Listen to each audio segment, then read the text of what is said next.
జకరియా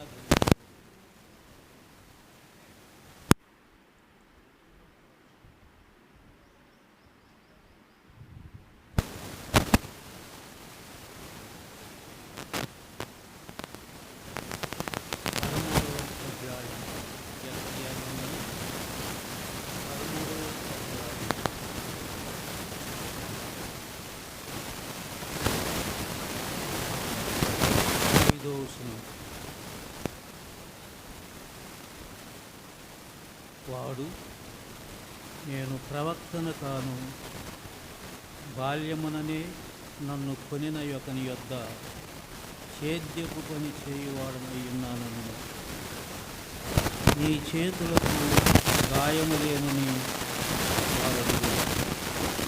వాడు నన్ను ప్రేమించిన వారి ఎంట నేనుండగా నాకు కలిగిన గాయములని చెప్పును.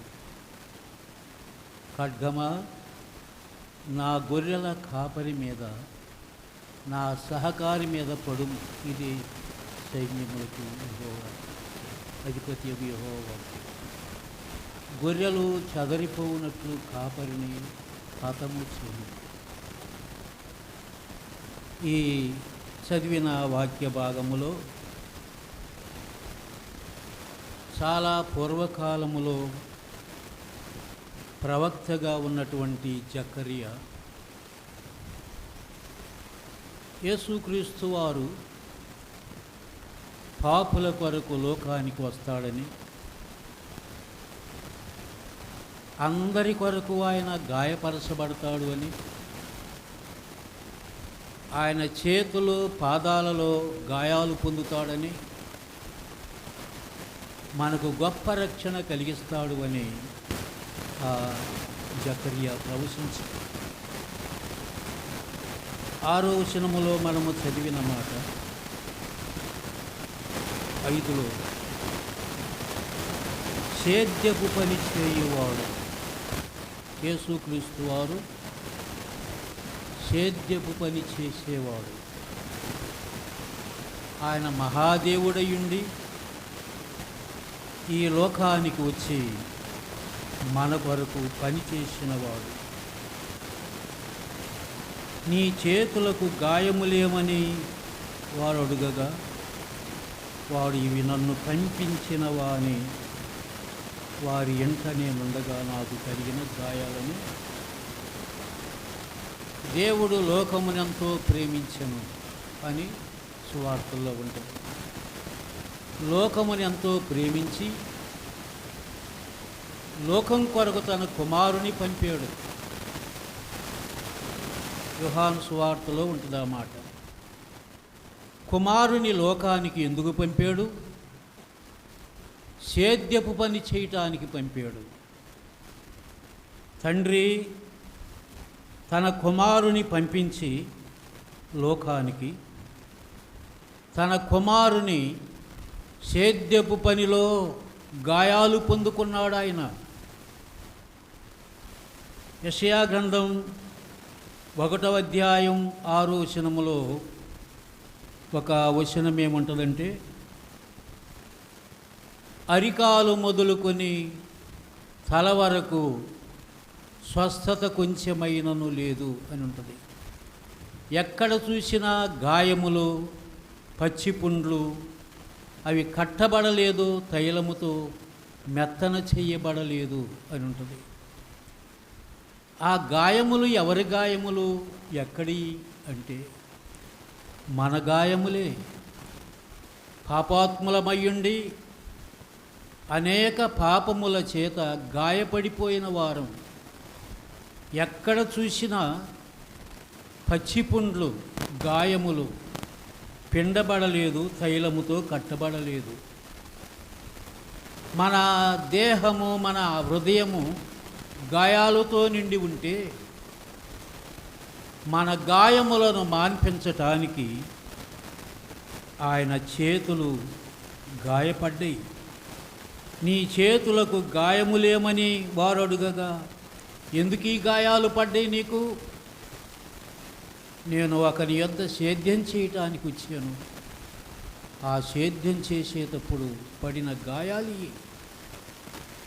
లోకములో ఉన్న ప్రజలందరి కొరకై పని చేయటానికి వచ్చాను. నేను పని చేసేటప్పుడు కలిగిన గాయాలివి అని, నన్ను ప్రేమించిన వారి ఎంట ఉండగా నాకు కలిగిన గాయములు. దేవుడు పంపించిన ఆ మనిషి తన కుమారుడు మన యొద్దకు వచ్చి మన కోసం గాయాలు పొందాడని జకరియా ప్రవశించాడు. అరికాలు మొదలుకొని తల వరకు స్వస్థత లేని మనకు ఆయన సేద్యం చేయటానికి వచ్చాడు. లూకాసు వార్తలో ఒక వచనం 2:49 యేసుక్రీస్తు వారు 12 సంవత్సరాల వయసులోనే పండుగకు వెళితే, పండగ ముగించుకుని అందరూ వారి గృహాలకు బయలుదేరి వెళ్ళేటప్పుడు మధ్య మార్గములో యేసు ప్రభువుని దేవులాడితే దొరకలేదు. ఈయన జనములో లేడు, అక్కడ దిగుబడిపోయాడు. యెరూషలేములోనే దిగుపడ్డాడు. యేసేపు మరియా వెనక్కి తిరిగి వచ్చి దేవులాడుకుంటా ఆ దేవాలయములో కూర్చుని ఉంటే అడిగాడు, అయ్యా ఎందుకు ఇట్లా చేసావు మమ్మల్ని అన్నప్పుడు అక్కడ అన్న మాట ఏమంటే, మీరెందుకు నన్ను వెతుకుతున్నారు?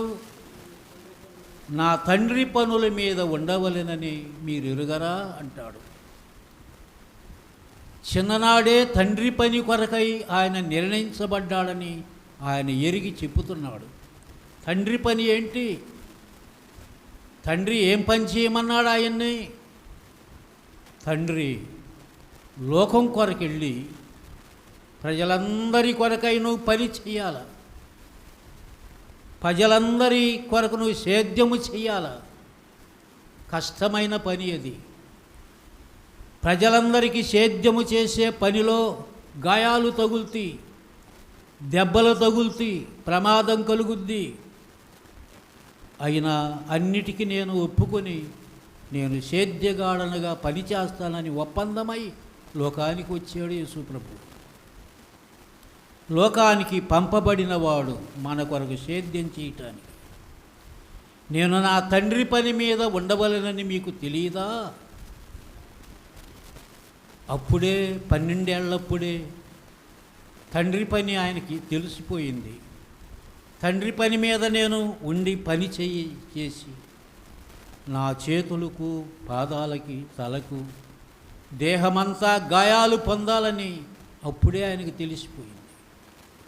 ఎరుగున్నవాడు తండ్రి పని మీద వచ్చాడు.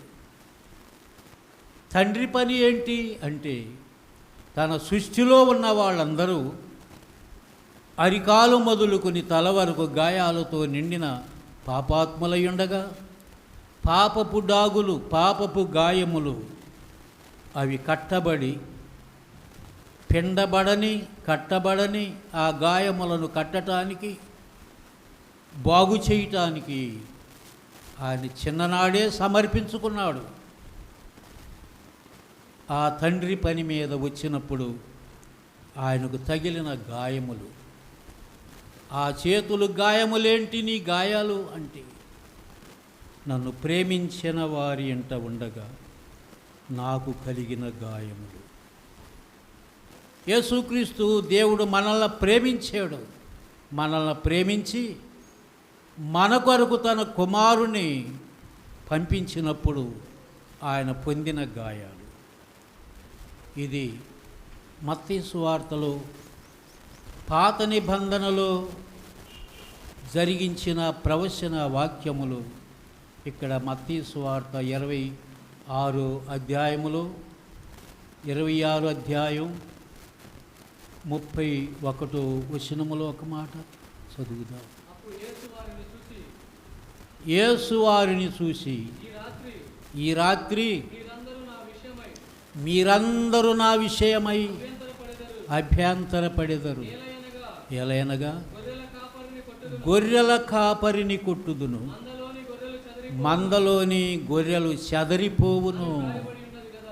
అది మత్తయి సువార్తలో యేసుక్రీస్తు వారు నెరవేర్చిన ప్రవచనం. అది గొర్రెల కాపరిని కొట్టుదును.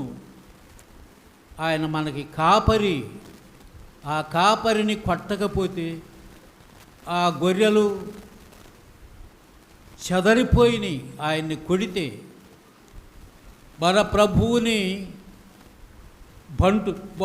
బంటులు వచ్చి పట్టుకొనగా ఎక్కడ వాళ్ళు ఆడ చెదిరిపోయారు. యేసుక్రీస్తు వారిని పట్టుకొని 3 చోట్ల తీర్పులు చేశారు. అన్నా యొద్ద, కయపా యొద్ద. వాడు ప్రధాన యాజకులు. ఆఖరిగా పిలాతు యొద్ద. ఈ తీర్పులో ఆఖరికి చేసిన జడ్జి ఈయన యందు ఏ దోషము నాకు కనబడలేదు అని సాక్ష్యం ఇచ్చాడు. ఈయన యందు ఏ దోషము నాకు కనబడలేదు, ఈయన దోషము లేనివాడని రుజువు చేశాడు. అయినప్పటికీ మన గాయాలు పూడ్చివేయాలి, మన గాయాలు బాగు చేయాలి. ఆయన్ని విడుదల చేసినట్లయితే మన గాయాలు అట్లాగే ఉండేవి, మన పాపాలు అట్లాగే ఉండేవి. అందుచేత ఆయన దోషము లేనివాడని తీర్పు తీర్చినా కూడా ఈయన్ని సిలువ వేయండి, సిలువ వేయండి అని కేకలు వేసి ఆయన్ని సిలువ వేసి చంపారు. మన గాయాలు పూడ్చబట్టానికి ఆయన మరణమే కారణం. మన కొరకై సేద్యపు పని చేయటానికి వచ్చి కష్టపడి ఆయన చేతులలో, పాదాలలో, తలలో, దేహమంతా గాయాలు పొంది మన గాయాలను మాన్పించినవాడు దేవుడు యేసుక్రీస్తు వారు. మన గాయాలను మాన్పించినటువంటి మన ప్రభువుని ఇప్పుడు మనం ఆరాధించేది ఆయన్నే. ఎంతవరకు, ఎప్పుడు ఆరాధించేది అంటే ఎప్పుడు మన బతుకు దినాలని. నేను వచ్చు వరకు నా మరణమును జ్ఞాపకం చేసుకోండి. నేను వచ్చు వరకు నా మరణమును ప్రచురించుదురు. యేసు ప్రభువు చెప్పిన మాట. ఆయన వచ్చు వరకు మనము జ్ఞాపకం చేసుకోవటం అంటే ప్రతి ఆదివారం మనం మన ప్రభువుని జ్ఞాపకం చేసుకునే రోజు ఇది ప్రత్యేకమైన రోజు. ఇది విశ్వాసులకు పండుగ దినము, విమోచించబడిన దినమిది, సంతోషించే దినమిది.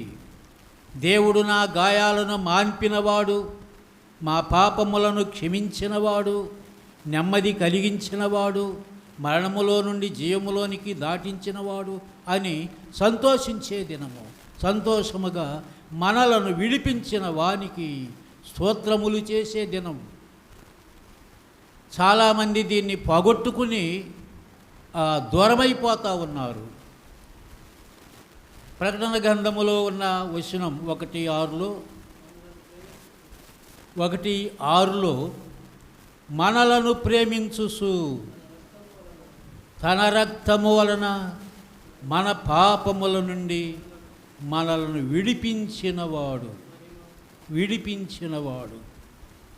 మనము బంధించబడిన వారం, వలలో చిక్కుబడిన వారం, పాపముల చేత, అపరాధముల చేత బంధించబడిన మనలను విడిపించాడు. నోటి మాటతో విడిపించాడా? పరుగున వచ్చి మన వల తెంపాడా? పరుగున వచ్చి మన వల తెంపలేదు. నోటి మాటతో విడిపించలేదు. మనలను ప్రేమించి వలలో కొట్టుకులాడుతున్న మనం, వలలో బాధపడుతున్న మనం, మనల్ని చూసి జాలిపడి మన యొద్దకు వచ్చి ఆ వలలో ఉన్న మనల్ని విడిపించటానికి ముందు ఆయన గాయపరచబడ్డాడు, కొట్టబడ్డాడు, పాదములు మొదలుకొని తల వరకు గాయపడ్డాడు, ఎన్నో దెబ్బలు తిన్నాడు. మనను విడిపించాలంటే నోటి మాటతో విడిపించలేదు. ఐగుప్తి నుండి ఇశ్రాయేలీయులను విడిపించాలంటే నోటి మాటలతో అద్భుతాలతో విడిపించాడు. ఎన్నెన్నో అద్భుతాలు జరిగినాయి. చివరికి జ్యేష్ఠ కుమారులు, పెద్ద కుమారులు సంఖ్య మరణానికి మరణించినప్పుడు విడిపించబడ్డారు. రక్తము ద్వారా విడిపించబడ్డారు. ద్వారబంధముల మీద రక్తమును పూసుకొని విడిపించబడ్డారు. అద్భుతాలు చేత విడిపించబడిన ఇశ్రాయేలీలం కాదు మనం. నోటి మాటలతో విడిపించబడిన వారం కాదు మనం. యేసు రక్తముతో విడిపించబడిన వారం. మనల్ని విడిపించాలంటే నోటి మాటలతో మనకు స్వస్థత రాలేదు. ఐగుప్తు దేశములో ఉన్న ఇశ్రాయేలీలకు నోటి మాటలతో స్వస్థత, అద్భుతాలతో వారు బయటకు వచ్చారు. మన కొరకు యేసుక్రీస్తు వారు పాదాలు మొదలుకొని తల వరకు గాయాలు పొందాడు. మన కొరకు కష్టపడి సేద్య పని చేశాడు, స్వార్థ ప్రకటించాడు. ఆయన పాదాలు మన కొరకై వాడాడు. దేహమంతా మన కొరకు ఖర్చు చేశాడు. మన వలలో చిక్కులో ఉన్న మనకు విమోచన కలగటానికి, వలలో నుండి విడిపించబడటానికి ఆయన దేహమంతా పగలగొట్టబడి చూడనొల్లని వాడుగా అయిపోయాడు. స్వరూపమైన సొగసైనా లేనివాడుగా అయిపోయాడు. 10,000 మందిలో గుర్తింపదగిన సౌందర్యమంతా కోల్పోయాడు. ఆయన శిలువలో మరణించి మనల్ని విడిపించాడు. వలలో ఉన్న మనల్ని, చిక్కుల్లో ఉన్న మనల్ని విడిపించను. ప్రకటన 1:6 ఉన్న మాటది. మనలను ప్రేమించి తన రక్తము ద్వారా మనలను విడిపించిన వాడు. బంధించబడిన మనలను విడిపించాడు, స్వాతంత్రులుగా చేశాడు. దీన్ని చాలామంది మర్చిపోతారు. విడిపించబడిన నేను, బంధించబడిన నేను, యేసు ప్రభువు నా కొరకు ఇంత పాటుబడి విడిపించితే ఆయన ఆరాధించకుండా ఉన్నానే అనే బాధ వారికి లేదు. నన్ను జ్ఞాపకం చేసుకోవటానికి దీన్ని చెయ్యమంటే జ్ఞాపకం చేసుకునేది లేదు. లోకములోనే ఉంటారు. వారికి ఏమి ఆశీర్వాదాలు వస్తాయి, ఏమి దీవెనలు వస్తాయి, వారికి ఏమి రావు.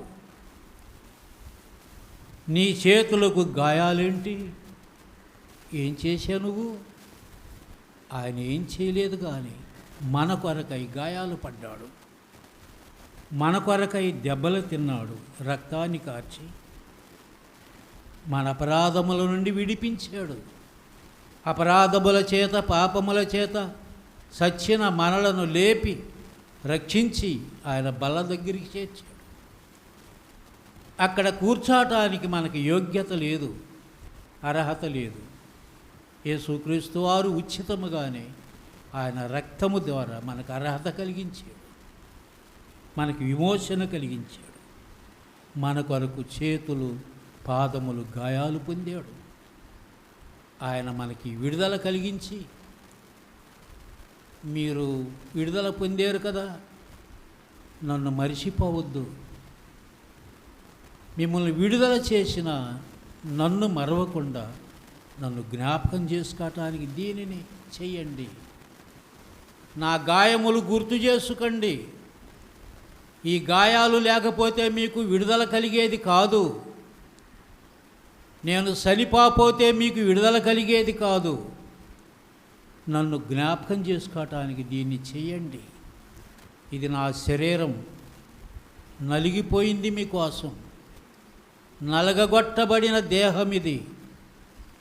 తిరగటి రాళ్ల మధ్య రుబ్బుతూ ఉంటే ఆ గింజలన్నీ ఆ పిండిగా చేయబడినట్టుగా మీ కొరకు పిండిగా చేయబడిన దేహం ఇది. పిసగబడి నుప్పుల మీద కాల్చబడిన రొట్టెగా చేయబడిన దేహం ఇది. మీ కొరకింత ప్రసవ వేదన పడ్డాను, నన్ను ఇట్లా మర్చిపోతారు? మర్చిపోబాకండి. నన్ను జ్ఞాపకం చేసుకోవటానికి చేయండి. ద్రాక్ష గెలలు గానుగులో పిండబడినట్టుగా ఆ రసమంతా కారిపోయినట్టుగా, వాటి రూపురేఖలు మారిపోయినట్టుగా, పిప్పుగా చేయబడినట్టుగా నా దేహము మీ కొరకై నా రక్తమంతా కార్చేను. నన్ను మరవవద్దు, జ్ఞాపకం చేసుకోండి. ఇది నా శరీరం, ఇది నా రక్తం, పాపక్షమాపణ కొరకై చిందించబడిన రక్తము, నిబంధన రక్తం, విరువబడిన శరీరం. నన్ను జ్ఞాపకం చేసుకోవటానికి దీన్ని చేయమన్నాడు. ఆదివారం మనం కూడుకుని రొట్టె విరుసు దినము అది. అపోస్తుల కార్యములో ఆ మాటలు ఉంటాయి. 20వ అధ్యాయములో 7వ వచనములో, ఆదివారమున రొట్టె విరుసుటకు మేము కూడినప్పుడు. రొట్టె విరుసుటకు మనము కూడి రావాలా? నువ్వు ఎక్కడ ఉన్నావో, ఏ ఇంటిలో, ఏ దూరములో, దగ్గరలో ఉన్నా కానీ ఆదివారము రొట్టె విరుసుటకు మనము కూడి రావాలా, త్వరపడి రావాలా దేవుని సన్నిధికి.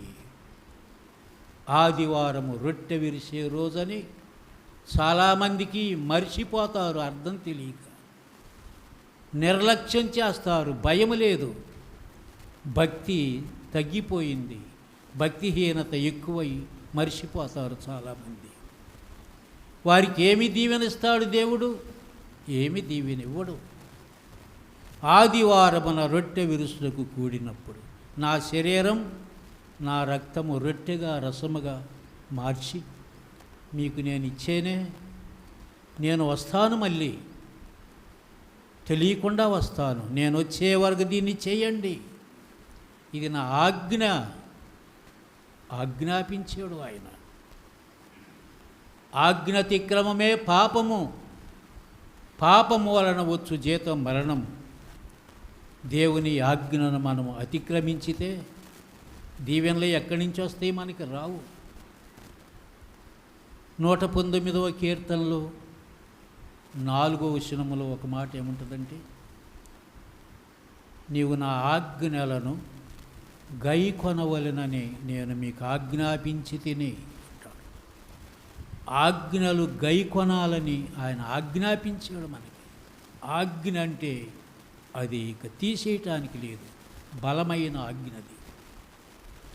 ఆజ్ఞను అతిక్రమించితే మనకి ముప్పు వచ్చింది.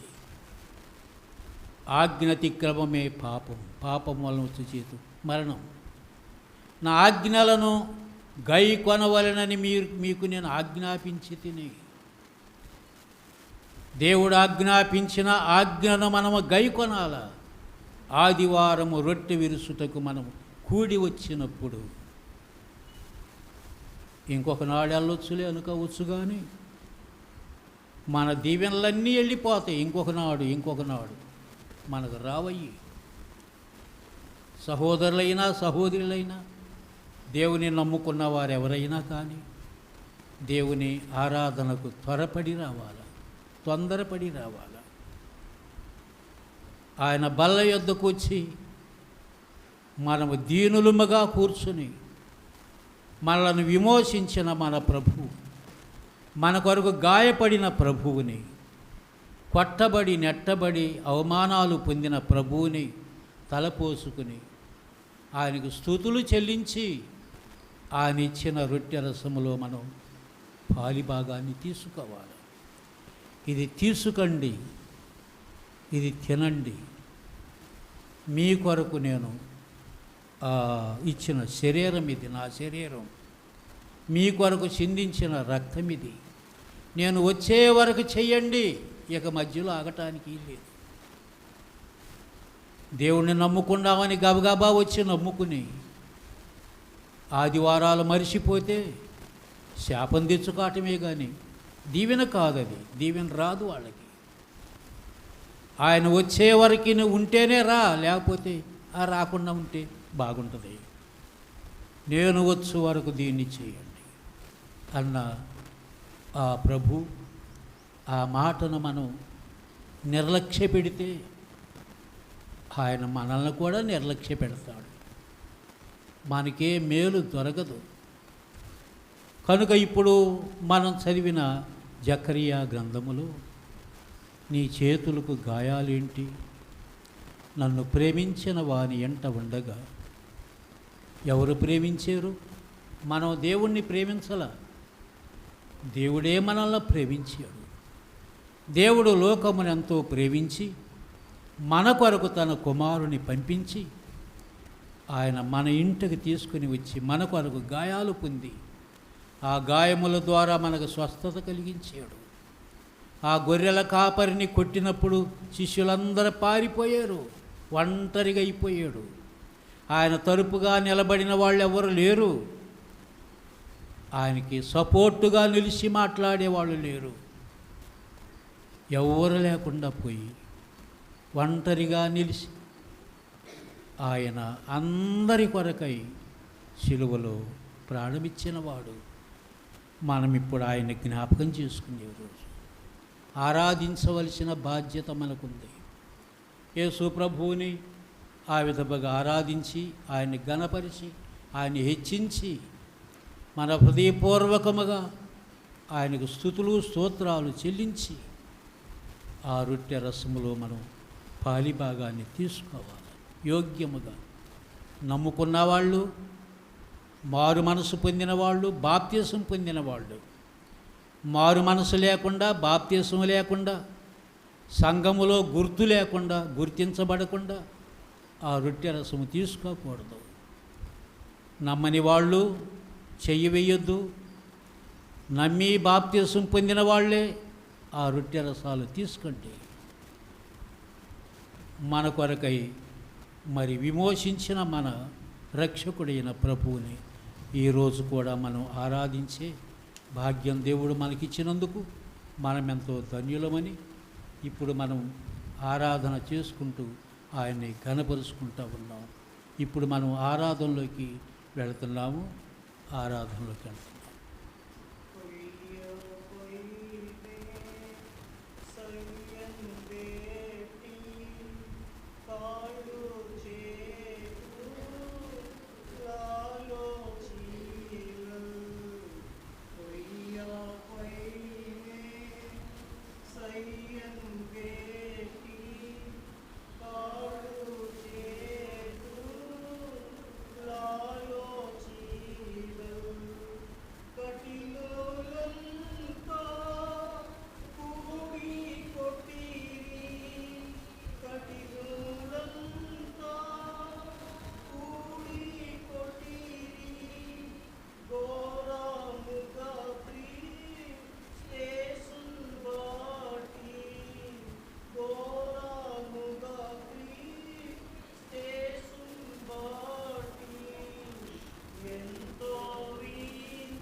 ప్రభు అయిన యేసు తాను అప్పగించబడిన రాత్రి ఒక రొట్టెను ఎత్తుకొని కృతజ్ఞతాస్తుతులు చెల్లించి దాన్ని విరిచి, ఇది మీ కొరకైన నా శరీరం, నన్ను జ్ఞాపకం చేసుకోవటానికై దీనిని చేయడని చెప్పాను. ప్రేమగల తండ్రి, నీకు స్తోత్రాలు చెల్లిస్తున్నావు దేవా. మా కొరకు నువ్వు లోకానికి వచ్చి మా రక్షణ కొరకై సేద్యపు పనిగా వచ్చి నీ చేతులు పాదాలు గాయాలు పొందేవు. మా గాయాలు మాన్పించేవు. పాదములు మొదలుకొని తల వరకు స్వస్థత లేని వాళ్ళం మేము. పచ్చిపుండ్లు గాయములతో ఉన్నవాళ్ళం. మా గాయాలు మాన్పించటానికి నువ్వు గాయాలు పడ్డావు. నీ గాయములో నుండి వచ్చిన రక్తము మమ్మలను కడిగి శుభ్రపరిచావు. అందుకై నీకు స్తోత్రాలు చెల్లిస్తున్నావు. మా కొరకు నువ్వు చేసిన ఈ గొప్ప మేలుకై వందనములు. దేవా ప్రభువా, నీ శరీరం తిరగటి రాళ్ల మధ్య విసరబడిన గింజల వలె మా కొరకు విసరబడితివి, దంచబడితివి, పిండిగా చేయబడితివి, పిసగబడి నొప్పుల మీద కాల్చబడిన రొట్టెగా నీ శరీరం మా కొరకు ఇచ్చితివి. అందుకు నీకు స్తోత్రాలు చెల్లిస్తున్నావు. ఆ శరీరాన్ని, ఆ రొట్టెను తీసుకుని, ఇది నా శరీరం, మీరు దీన్ని పంచుకండి, తీసుకండి, అని మీరు చెప్పారు. మేము తీసుకోబోతున్నాం.